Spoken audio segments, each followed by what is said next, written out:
I believe that the industry has been too slow to embrace and adopt these paradigms. If you look at historically in terms of technologies, in terms of consumer-based technologies, you have like basically shareware that introduces the consumer to it at no cost, at which point the consumer's on the hook. They've worked out the kinks, they've figured out how to interact with it and how to exploit it, and then you charge a fee, and the consumer historically has been willing to pay that fee. I think an annual subscription-based system is the one that works. You have the music business, a $3.4 billion a year business, okay, which is largely about 1.7 million people in the country spending $200 a year. That same people would spend those $200 a year each year to have access to basically the entire library of existing music. And of course, you continue to re-up your subscription because you pay for new music. Royalties would be paid more directly to the artists. You have less overhead. You pay no shipping, packaging, and you pay no.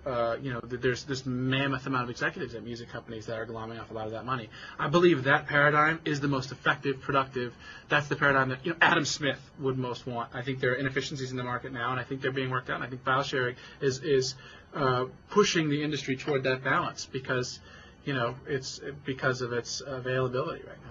Or eventually it's just going to be video on demand, movies on demand, because bottom line, it's going to eventually affect your guys' pocketbooks if piracy continues. There is piracy of movies, and it'll be movies on demand, but it'll be a tiered structure. It'll be like, if you want to watch it first weekend, maybe it won't be available first weekend. But then if you want to watch it, you'll pay more, and then as it goes to another stage in its release, it'll become less expensive. But there's a lot more adoption that has to happen, technologically speaking, right now before people can watch movies, or at least integrate it in terms of the PC and web connection. The technology's not quite there yet, but it will be within, I would say, 5 years.